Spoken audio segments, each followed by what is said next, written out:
Do do do, theme song. Do do do, I'm broke so this is my theme song. Do do do, just imagine this is an awesome theme song. Do do, theme song. Left of the box.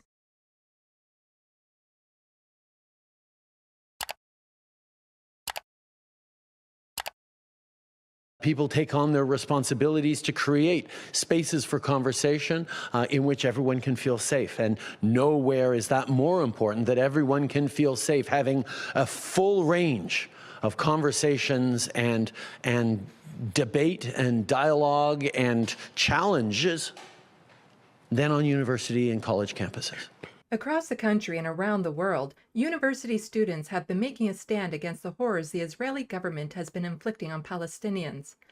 As with student protests of the past, the politicians, media, and university brass have chastised the students exercising their freedom to expression, even going so far as to twist the message and accuse the students who are protesting a genocide of being unreasonable, causing others to feel unsafe and threatened, and making life difficult for the people on campus, all while praising and supporting the Zionists gleeful at the destruction of Gaza. So disturbing when I see these protests. Yeah, we live in a democracy. Everyone's allowed to protest peacefully, and that's what I mean, peacefully. The hatred I have seen on these protests I've never seen before in my entire 60 years, not quite 59 years, of living here in Toronto. Oh yeah, really unsafe here, scary, terrifying, just absolutely horrifying to witness this scenes of encampments. Whew. Yeah, I'm scared. This is just so terrifying. Universities are places of learning. They're places for freedom of expression, freedom of thought, freedom of ideas. But that only works if people feel safe on campus. Right now, right across the country, Jewish students do not feel safe. Who's a good doggy? You're a good doggy. You're a terrifying, cute doggy. Yes, you are. Yes, you are. A tweet from Ontario Progressive Conservative MPP Goldie, spotted at the U of T encampment, doesn't seem very two-state solutionary to me. Seems very Hamas-y instead, especially if you've read their charter. She's referring to a sidewalk chalk drawing saying, "Free Palestine." Peace, Caravan, University of Waterloo! I think that it's a symbol of like culture, and no matter what anyone else can do, we'll always be here. What about you receiving it? It's a nice way to show my, representing my heritage. This is something that we do a lot, and I can represent it proudly.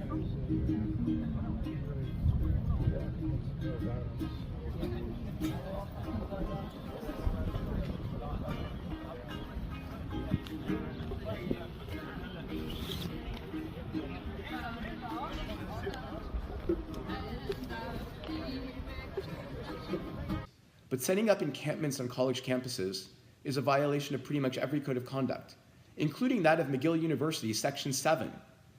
And today, an encampment was set up at McGill. Mr. Speaker, I am a Canadian, I am a Jew, and I am a Zionist. Let me be clear.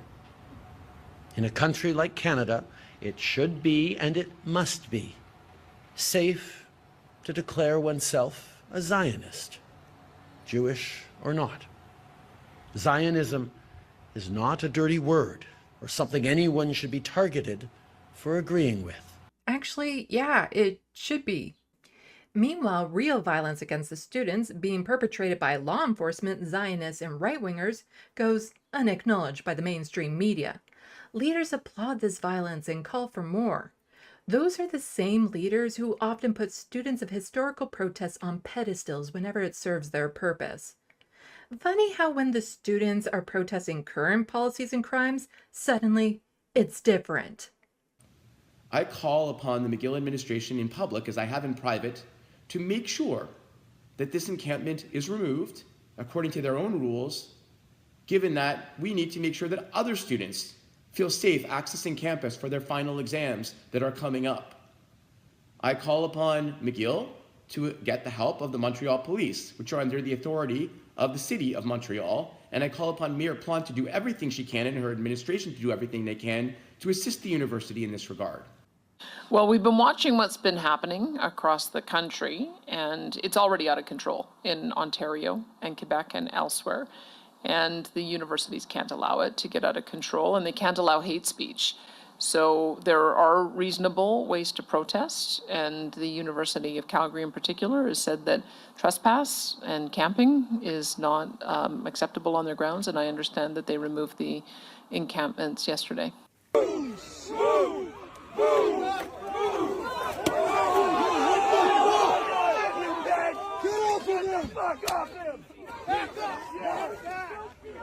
We just had an explosion here. They just tear gas people. They're coming.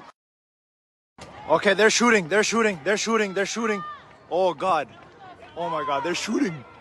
They're shooting paintballs at people.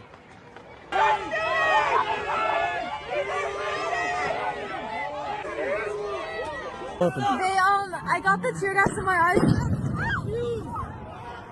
You brought it here. Stop it! Stop it! Stop it! Stop it! I got him, Ira. Pushing me! Stop it! No one's pushing you. No one has their hands on you. Yeah, he's pushing me. He's not I have a touching you. cigarette blowing smoke in my face for the last half hour. Stop! Just stop! Stop! Pro-Israeli agitators are facing off against Jews say no to genocide. An indigenous woman is beating her drum as the pro-Israeli side begins to sing "O Canada," and then subsequently tells the indigenous woman to get out of, quote, their country because she's wrecking it.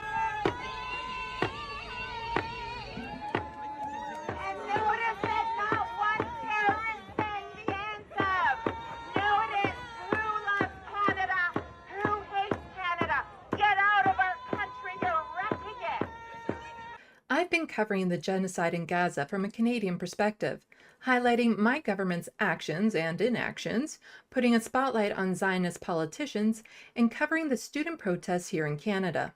And I've given credit to the politicians who have had the courage to speak out. My name is Sarah Jama, and I am the proud independent MPP from Hamilton Centre. Sarah Jama, who is quite possibly the best politician in Canada, has appeared at pro-Palestinian rallies and student encampments to show her support. This is her at the McMaster University encampment in her home riding. She is formerly of the Ontario NDP, who now sits as an independent after being censured by Conservative Premier Doug Ford and kicked out of the Ontario NDP by their leader, Marit Stiles. Why? She called for a ceasefire days after October 7th and put a value on Palestinian lives. Sarah has also been kicked out of the legislature for wearing a keffiyeh. She says the ban, yes, there is a ban on wearing keffiyehs in the chambers of Queen's Park, is racist and arbitrary, and she has pledged to continue wearing one. Matthew Green was also at the McMaster encampment. He's a federal NDP MP who hasn't faced any disciplinary actions for basically doing the same things as Sarah. Despite notices of trespass and threats of police involvement, the students have remained defiant, determined to continue until their demands are met. They are not alone. Members of the faculty, as well as unions, are standing with the students. We echo the words of the Ontario Federation of Labour from their statement of support, adding our own twist. We say to our administration, if you decide to move against the students, you'll have to go through us first. I'm Laura Walton. I'm the president of the Ontario Federation of Labour, and we're just wrapping up our amazing rally today at the U of T. Having Labour come together in solidarity, because this is a worker issue. It is a worker issue whenever we see the rights of anyone being infringed upon. When I heard the students at the university in my home city of Waterloo had set up an encampment called Gaza House, I admittedly felt a wave of pride. I wanted to support their cause and boost their signal any way I could. So I reached out to them. On Saturday, May 25th, I attended a protest march on campus. The students united will never be defeated. The students united will never be defeated. The students united will never be defeated. Waterloo, what do you say? Waterloo, what do you say? Waterloo, what do you say? Waterloo, what do you say? How many kids have you killed today? How many kids have you killed today? How many kids have you killed today? How many kids have you killed today? Admin, you're all cowards. Admin, you're all cowards. Admin, you're all cowards. Admin, you're all cowards. We the students have the power. We the students have the power. We the students have the power. We the students have the power. We're all here today because we know that the University of Waterloo is benefiting from the blood of Palestinians. Through its investments and direct ties to Israel and the occupation forces, we know that the university puts its money into genocide. We here at the Gaza House Liberated Grounds have 3 basic demands. First of all, we would like to know why the university refuses to meet the most basic demand of transparency.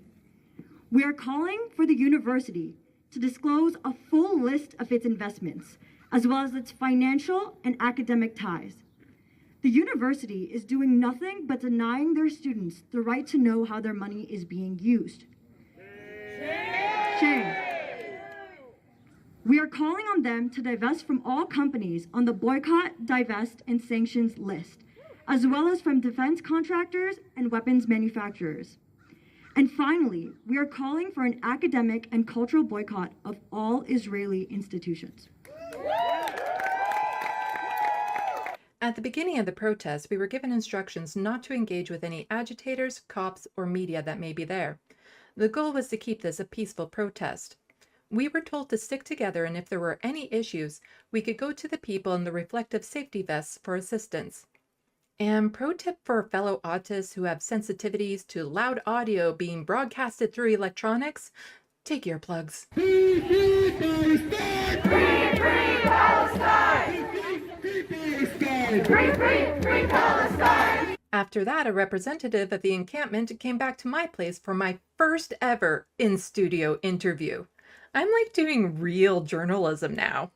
With me in studio, when I say studio, I really just mean squished against a wall in my apartment, I have Nick from the encampment, student encampment at Waterloo University, now known as Gaza House. So before we get started, we need to get this out of the way. Let's do it. Okay. So a little while ago, hundreds of radicalized terrorists crossed the line and chaos ensued. People were injured, people were killed, and it was the greatest threat to the nation in generations. So I need to know, and remember, you're in a safe space here, so I want you to answer completely honestly. Do you condemn the actions of the right-wing Americans on January 6th storming the Capitol? I absolutely do unequivocally condemn this action. Okay, you condemn MAGA? Yes, I think America was never great. Okay, we're good. So with that awkward rhetorical out of the way, let's get on to the reason you're here today. And that is the encampment at the University of Waterloo. Tell us, well, first, let's introduce yourself and then tell us a little bit about the encampment when it got started. Yep, my name is Nick. I am the media liaison for the UW encampment Gaza House. It started last Monday at about 3 in the morning, actually. It was quite a procedure. The students are fed up. We are tired of our university and its complicity in the ongoing genocide of the Palestinians. The University of Waterloo is especially complicit in the genocide, especially with its partnerships with Technion. Can you explain a little bit more about Waterloo's complicity with that? Right, so Technion is a university in Israel, Technion Israel Institute of Technology or something like that. And they essentially do a lot of different kinds of research, but they essentially do almost all of the research for the spyware and the weapons technology that the IDF tests on and uses against Palestinians. The University of Waterloo has a long-standing relationship with Technion. we have an exchange program called Sci 230, where students will go to Israel to do this research. Some of the people who go on these exchange programs actually fight in the IDF and return to Waterloo. So there are some active students at the university who even brag about having killed Palestinians before. I'm not too familiar with how one, goes overseas to join a military. Do you have to be a citizen of Israel in order to join the IDF? I assume you just have to be a Waterloo student. Huh? But I mean, I'm not super familiar with Israeli military politics, but this is just my lived experience, and yeah, that's what I can say about that. So we set up an encampment because we're specifically responding to a call to action from, I think it was Bisan, one of the Palestinian reporters.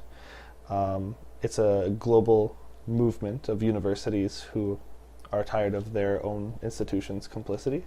We have very basic demands: disclose all investments, to divest from institutions complicit in the genocide against Palestinians, and to institute a formal academic and cultural boycott against Israel, as it is a settler colonial regime. And have you made any progress with the administration on that? Absolutely not.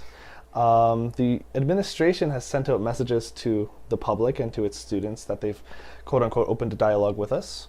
I can say this is unequivocally false at this moment in time. They have approached us. Well, first of all, I should mention that they're monitoring us with 7 different cameras on buildings surrounding the encampment, 24 hours a day, including 24/7 police presence. Were those cameras there before? Or? No, we have pictures and videos of the installment of these cameras. Oh. They're all also pointed directly at us, so it's not like they're trying to hide it. And I think they've also, in a statement to one of the news stations I've interviewed with, admitted that these cameras were installed for the encampment. So first I have to mention that because they're monitoring us at all times, they're aware of the camp's operations and materials and layout. There's no reason for them to intrude on our space, and yet they insist on doing what they call a safety tour, where they want to come into the camp, inspect everyone's materials, and identify them. I think this is an abuse of power targeting marginalized communities. So we say no, and they walk away. They have not once engaged with our demands, and they like to pretend that they've opened a dialogue, but they have not. Okay, well, I have this article here. This article is very recent. Pro-Palestinian demonstration at UW served notice to end encampment immediately. And so it says, a formal notice has been given to the student organizers of a pro-Palestinian encampment at the University of Waterloo campus, instructing demonstrators to end their encampment immediately and dismantle all structures. The notice served on May 20th argues that the encampment has violated multiple university policies and engaged in prohibited activities, including installing flags, banners, and plywood barricades without permission or authorization. The university has also requested to inspect the encampment for safety compliance, but have been refused. Are you actually trespassing? So I think this article is a little bit inaccurate. This notice doesn't actually state that we have violated university policies. It says that we may have violated university policies. We have a lot of people, especially legal professionals, looking at this, and a lot of these things are being discredited in real time. The policies that we supposedly violated are like hanging flags, which is an absurd quote-unquote policy to violate, because first of all, it's not explicitly mentioned, as far as I know, in their policies, and second of all, flags are hanged all the time. Yeah, I was there earlier today at the protest rally, and as we were walking, I noticed in some of the windows I could see flags of solidarity for queer folks in some of the windows and stuff.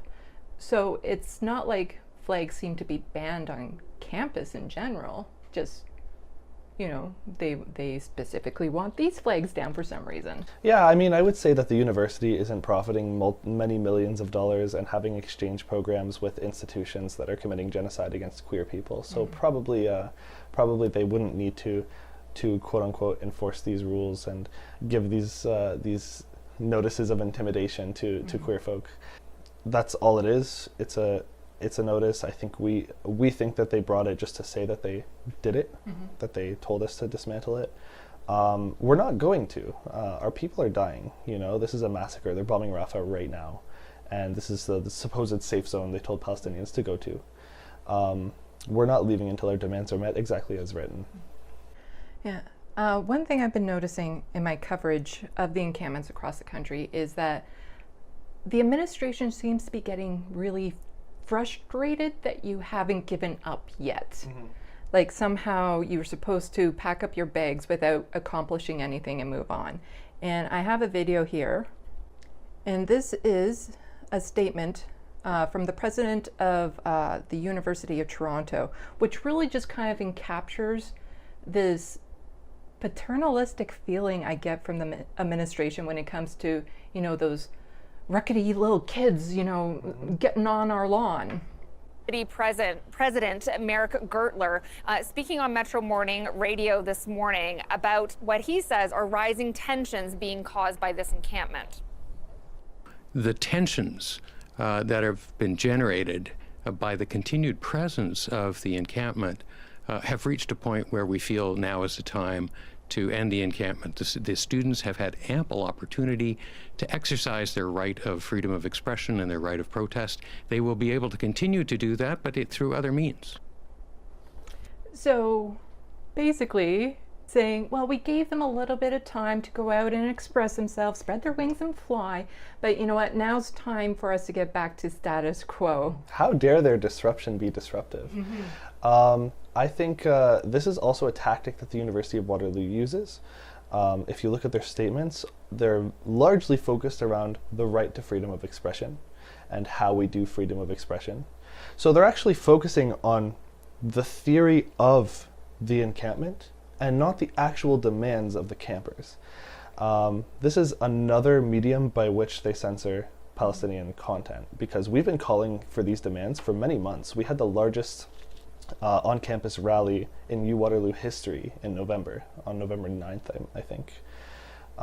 Wasn't even mentioned in their recaps or anything. Well, as somebody who is engaged with politics and the news, when you mentioned it to me earlier, that was actually the first time I heard about this rally. We should have called the press, to be honest, before the protest, but you know, we do what we can. You learn. You learn as you go along. Like, this is unprecedented times, unfortunately. But I do have the statement that the university sent out where it's kind of like they're trying to say, no, we're good with this whole freedom of expression thing. They're good. But then they send out this notice saying, okay, it's time for you guys to wrap things up. And if all you did was read this protest encampment on Grad House Green, it would seem like the university is almost being reasonable. Almost. Yeah, so it says, to our campus communities, earlier today, the university has become aware that members of our community have come together to form an encampment to protest issues related to the ongoing conflict in Israel and Gaza. The encampment is on Waterloo's main campus on the green space next to the Grad House. This university strongly supports individual rights to freedom of expression and assembly. This includes the right to demonstrate or protest, the freedom to speak or express yourself, and to examine, question, teach, and learn are central to our purpose. And we all have responsibility to uphold these freedoms. We have shared more information on our policies on free expression online. Would you say this is fairly accurate with how they've been treating you? I can dismantle these 3 paragraphs for hours. I mean, I think that the University of Waterloo tries to claim the position of political neutrality. And I had a meeting with the president myself. I've talked to him myself. And we talked about anti-Palestinian racism and his initial response to events that happened in October, and how there was a very large degree of bias involved. And I guess the point I'm making, he said he wouldn't, for example, call it a genocide, which it is, because he wants to maintain this principled neutrality. And he says, well, that's not for us to decide, that's for the UN to decide. Even though now it's in the ICJ, plausible genocide, even though Amnesty and every other human rights organization have been calling it apartheid for generations. He refuses to acknowledge this because he wants to be quote-unquote politically neutral. My position is there's no such thing as political neutrality. I mean, following Canadian law itself is not politically neutral. And so if we're going to take a political position, we should start with human rights, which I guess the university likes to start with shareholder interests. Lots of weird propaganda that they put in here. For example, the word conflict, it implicates a degree of parity. It's not, there's no parity, it's a power disparity. One of them is an occupier, one of them is an occupied. One of them started to exist by the mass displacement and murder of an Indigenous population, and one of them has been under a brutal siege for 16 plus years. They're not allowed to fish, they're not allowed to have an airport. So no, it's not a conflict, it's a people trying to survive amidst their brutal oppressors. Anyway, to answer your question, I guess I got a little off topic. Again, notice that they talk about rights of freedom of expression and assembly. They support these rights until they're actually disruptive, of course. But that's not the purpose. We're here to talk about the massacre of our people. We have students who have lost 50 plus family members in the last 7 months. And now here they are talking about, oh, you have the right to freedom of expression. Yeah. So like you said, they almost seem reasonable. But Have you been getting much pushback or aggression from faculty, police, people in the community, Zionists? Well, what I'll say is we have pretty overwhelming community support. We have more donations than we know what to do with. I have a YouTube studio that could use some donations. We've had to ask people, for instance, to stop donating water because we just have mountains of water. We just have too much. And the community at large, like, really supports what we're doing, and I think a lot of people have been looking for something like this. Of course, there are always Zionists. You know, they call us terrorists, they call us slurs. And they call us slurs that don't even, like, relate to us. Like, I mean, if you're gonna use a slur on me, at least, anyway. You know what I mean? But yeah, we've had some faculty members come up to us. I had this one British finance professor, I wish I got his name or I got it on video, but he was trying to justify the British colonization of India. Because, I mean, the conversation was about decolonialism, and I guess this guy just supports colonialism. But no, mostly the faculty have been really helpful. A lot of faculty have volunteered to be legal observers pretty much all the time. In case instances happen. We don't engage with aggressors. Again, it's a completely peaceful protest. So, one thing I can suggest with the excess of donations is the unhoused encampment over on Victoria Street. 10 steps ahead of you. Okay. We're already involved, yes. Great. Our excess donations, especially food, water, tents, blankets, and stuff, we think should go to them. We shouldn't put them to waste. So. Okay, that's really good to hear. So far, you've had good community support, and a lot of people might think, well, we're in Waterloo here. Waterloo's a safe city. You know, what could possibly go wrong here? But a year ago, there was an attack on campus for a gender study class in which somebody burst into the classroom and stabbed 3 people, including the professor. Correct. So the idea of the size of city or the city that we're in being safe isn't necessarily true, because it only takes one person, one unhinged person, to go into a crowd to try to, you know, unleash violence for whatever messed up reason in their head. Is that something you guys are actually worried about? Well, I would say, you know, people aren't more or less apt to become politically radicalized necessarily just based on their location. I think this was a very radicalizing situation over the past 7 months, and we've definitely seen people with very questionable fascist sentiment. For instance, back in November or December, some of our students were putting up posters, and a guy approached them with a knife. He cut down, we have it on video as well, he cut down the posters, threatened them, threatened to kill them. It was all caught on video. The police arrived and they lectured the posters and not the guy. So, of course, there's always the fear that there's going to be an aggressor that takes things too far.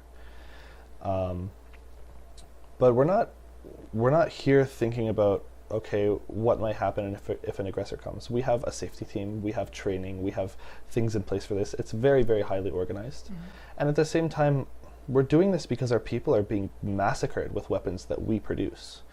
I mean, the Palestinians have been crying for their freedom, again, for 76 years now. And I think we do what we can about aggressors, and we make the preparations that we can for our own safety. But this can't deter us. Their intimidation can't deter us. We're here for their liberation. We're here so that the most documented genocide in history stops. And we intend to stay. So what was it that brought you in personally? Like, why did you specifically decide to get involved with the encampment and this protest?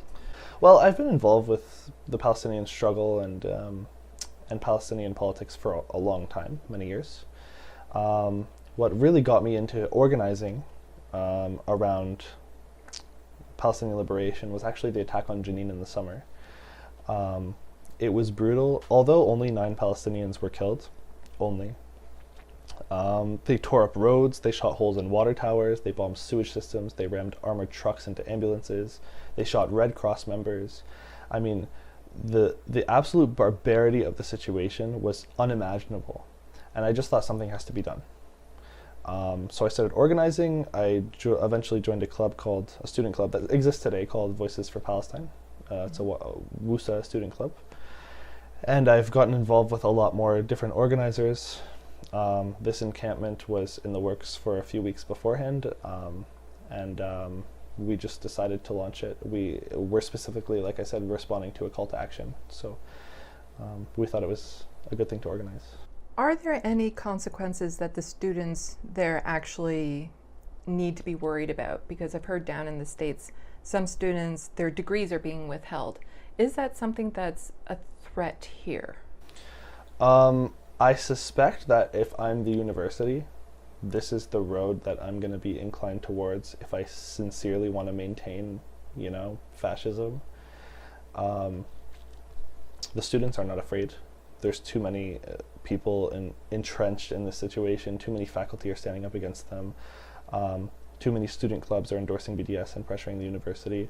It would be a horrible, horrible move for them to start escalating against us, because the entire community, including their own faculty, their own alumni, their own students, and their own student clubs, are avidly, staunchly supporting us. I think what's been going on in some of these other universities is an overt abuse of power. I think it's absolutely unacceptable. And I think if the University of Waterloo decides to start implementing academic or further repercussions for something like this, this would go down in history pretty poorly for them. So there has been one university that seems to have made a little bit of progress. So Ontario University, first in Canada to reach agreement with protesters calling for divestment. And Ontario University is the first major educational institution in Canada to reach an agreement with on-campus protesters and vows not to invest in companies benefiting from the war in Gaza. Administrator and encampment organizers at Ontario Tech University in Oshawa said Monday that they have reached an agreement bringing the campus protests against investment connected to Israel's military to end. Like with the statement that we have from the University of Waterloo saying that they're all for freedom of expression and stuff, is what they're saying actually accurate? Do you know? Like, has this actually happened? Well, the devil's in the details, like many things. I think we take the wins from this that we can, and we understand the losses. So, for example, this set a precedent for the other universities, because the universities actually do consider what other universities are doing. This set a precedent that actually there can be a concession from the administration. And I think that's a huge win, and we should take what we can from it. At the same time, if we read into the details, the students' demands were not met. They didn't actually divest. They created committees which were committed to talking about divestment. The people who are, I guess, for lack of a better term, employed to talk about it are selected specially by their university's admin as well. I mean, am I hopeful that this university will actually reach a sufficient amount of divestment? Not really. But it set a precedent that the student demands are powerful. The students are the largest stakeholder.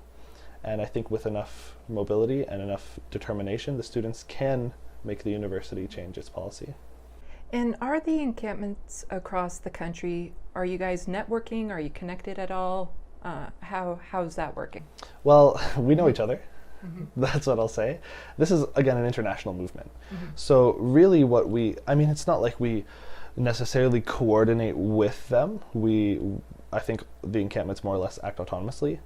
But there's information shared. I mean, we learn from their experiences and the administrative actions taken against them, what they did well, what they could have done better. There's a lot of literature that's been written by these students on this stuff, and we try to improve the best we can. What I can say is that the Waterloo encampment, from the ones that I've seen, is the most highly organized, the most... Humble brag there. Not to brag, but it's extremely, extremely well done. Many avenues and many conditions were considered. The training is very high level. It doesn't look like it because it's more small, but we have programming, we have a library, and we have pretty much provisions in place for any possible situation you could imagine. And I can attest to being in the same room in close quarters, probably access the showers. Well,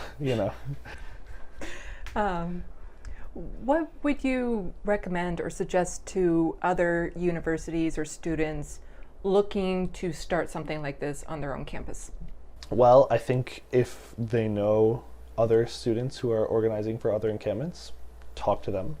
I mean, I think a lot of people in their moments of passion about the issue forget that actually organization takes time and planning, and you have to go through the menial tasks of organization. You can't just start an encampment. But I recommend that every student body who has a university or a college complicit and demonstrably complicit should do something like this. Take the time, take the effort, learn from other people, because right now the people in Gaza need us, and we don't have time to wait. We should take action right now. So at the rally earlier today, I noticed that you had some speakers from Wilfrid Laurier University as well. So have they kind of come on board, so instead of setting up their own encampment, have joined teams with the Waterloo campus? Right. The students from Laurier have been standing in solidarity with us more or less from the beginning. Laurier has a lot of special ties to Waterloo. It has joint programs and stuff like that. So Laurier is not necessarily less complicit than the University of Waterloo. I think Laurier has their own plans, and they're doing their own things, which I'm not necessarily super privy to because I'm a Waterloo student. But I think, yeah, they're officially endorsing the student clubs, and the unions in Laurier are officially endorsing our encampment and calling for the same demands, not only from our university but from theirs. Like I said before, we have pretty overwhelming community support, including students from Waterloo and Conestoga even, and we're hoping to see an even larger growing movement. Yeah, so he's referring to Conestoga College for all those who aren't local. Correct, sorry. That's okay. Is there anything else I haven't touched on that you wanted to, get out onto the airwaves of the internet? Well, I guess what I would say is the people in Rafah are dying right now. They were all forced into an extremely small enclosed area. They're being told to go to Khan Yunis. There are no buildings left in Khan Yunis. It's completely rubble. There's absolutely no possibility for any sort of living conditions there. The IDF have almost bragged about their massacres, the murder of the Palestinians. They hunt them for sport. I mean, a while ago they shot 3 Israelis who were holding white flags unarmed sitting on the ground because they thought they might have been Palestinian. They shot them dead. There's no way to view this situation except as a genocide, and right now, if action is not taken right now, then the next steps that the IDF will take will be worse than the last 7 months combined. I think right now is time to take action. I think we need to stop worrying so much about the risks to our personal luxuries and our comforts, and we need to take a stand for the Palestinian people before they're erased from Earth. So that's what I would do. I would call out to anyone who has an institution complicit in genocide, stand up and do something against it. And what would be the best way for people to support this encampment or encampments more local to them? I think probably the first thing you should do is ask, because I think it depends on local context. Some people need specific materials, some people need a specific expertise. For us, what I normally tell people, we have the list of things that we're accepting donations for, or we're looking for donations for, posted every day on our Instagram, Occupy U Waterloo, and our Telegram and our other social medias, I guess. But I would also say, talk about it. Make it public. Talk about it with your friends, with your family. We need to demonstrate to these institutions that actually it's not just a bunch of rogue, rowdy students who don't respect policy, quote unquote, but actually it is a very serious and important issue that many people from different walks of life and different ages care about. And we're not going to continue supporting this institution until they stop being complicit in genocide. Okay, great. Well, thank you so much for sitting down with me. I really appreciate this chance to talk about the encampment, and hopefully we'll get heard. Well, you're very welcome. Thank you for having me. And so until liberation and return. And this is where we hold our breath to see if these recordings actually worked. Underscoring the need for these protests, the day after our interview, another horrific attack by Israel targeting innocent people in Rafah, the place Palestinians were told they would be safe, brutally killed dozens, including children. Their tents offered no protection from the bombs, weapons my country has played a part in sending to Israel. The images of that day, like so many others, are seared into my mind. So, how did the leaders of my country respond? Here's a statement tweeted by the Minister of Foreign Affairs, Mélanie Joly. We are horrified by the strikes that killed Palestinian civilians in Rafah. Canada does not support an Israeli military operation in Rafah. This level of human suffering must come to an end. We demand an immediate ceasefire. Who's responsible for those strikes, Mélanie?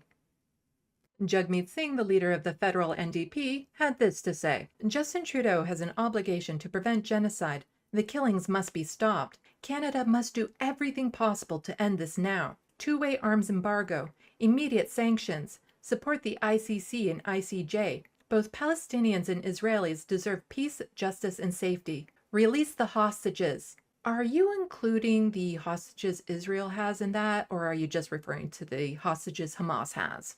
Ceasefire now. And he included this video. The women and children killed in Rafah cannot be forgotten. We can't look away.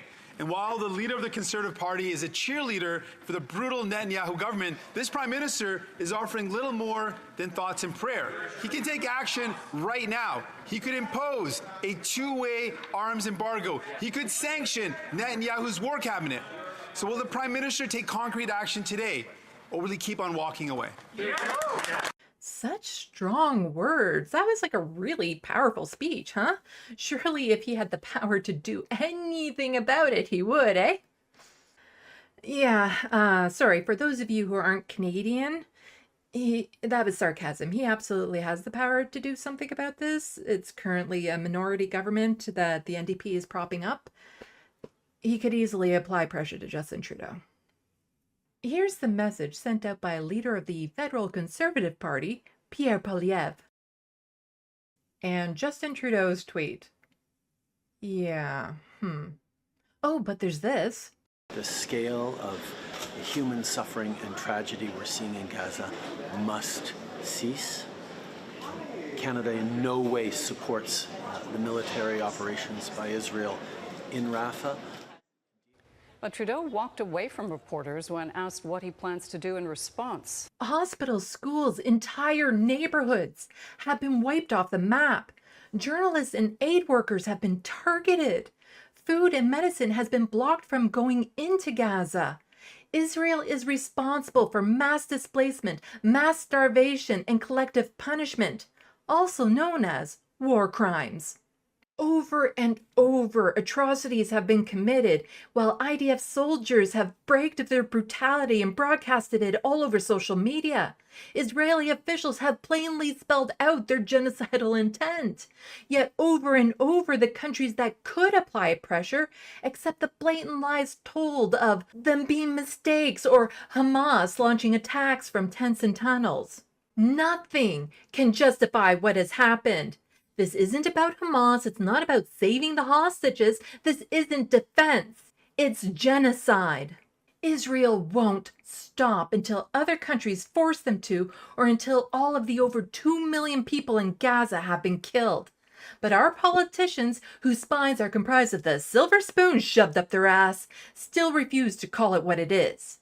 They still refuse to hold Israeli officials accountable or acknowledge all of their strikes are intentional. Still reference the hostages Hamas has while never acknowledging the hostages Israel has. Still provide cover for Israel's actions. Still never question or challenge Israel's claims. Still send weapons and money. Still look the other way. Still ask, do you condemn Hamas, and act like the attack they launched on October 7th wasn't 76 years in the making. But what our leaders will do is get mad at the students for showing them what real integrity looks like. They have no right to be mad at the students for having the courage to call for action, to call what is happening out by name, a genocide. If you don't like what the students are doing or feel it's hampering university life, fine. Blame our fleckless leaders who are sitting on their ass and doing nothing while this barbarism continues.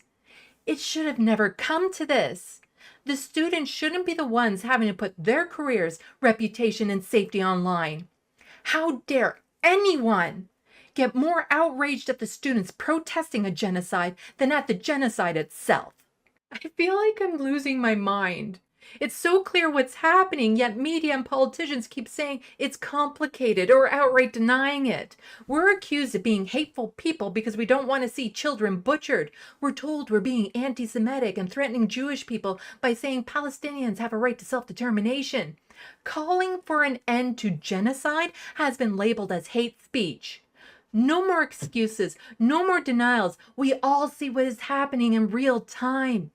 Over 40,000 innocent people have been slaughtered, that we know of. When the dust settles and observers are allowed to go in, I have no doubt that number will be much, much higher. We all must do what we can when we can to stop this.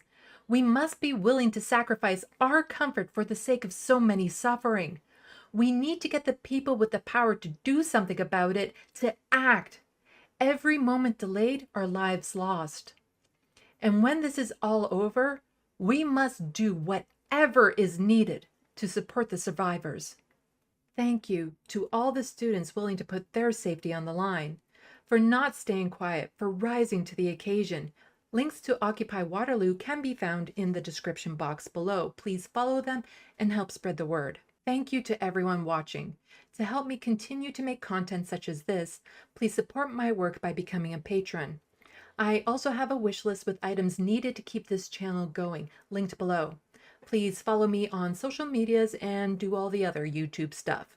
Look for my live streams where I'll be giving updates on these student encampments and covering more Canadian-related issues. Positive, progressive change is possible. It may become more difficult, but it's always possible. I'll leave you with the words of someone who was able to express what was happening in the simplest of terms 4 years ago. So it's not a complex issue. That's the big thing. It's super simple. There's one group that has enormous power. It's the most powerful country in the Middle East. It's backed by the United States. It acts on another population of people with total impunity and is never held accountable for anything. So there's no symmetry in the relationship, period. And just as like a thought experiment, IDW people, if we know that if somehow a population of Jewish refugees ended up in West Bank and Gaza, and an Arabic government in Jerusalem and Tel Aviv had an open-air prison in what, Jewish Gaza, which they bombed with white phosphorus, they killed civilians indiscriminately, and they had no provisions for medicine. They had an embargo that blocked food, that the electricity wasn't running, that there was an over 48% unemployment rate, life expectancy and malnutrition statistics were horrifying. One of the major policymakers in this hypothetical Arabic Palestinian state said, we need to put those Jews on a diet. In the West Bank, there was another Jewish area where there was a little bit more autonomy, but there was regular Arabic settlements where they pulled up the Jewish farmers' foods, they terrorized them with rocks, the security forces broke children's bones, and they couldn't drive their own roads. We'd all have no problem understanding what that was. So there's nothing complex about it. Waterloo, what do you say? Waterloo, what do you say? Waterloo, what do you say? Waterloo, what do you say? How many kids have you killed today? How many kids have you killed today? How many kids have you killed today?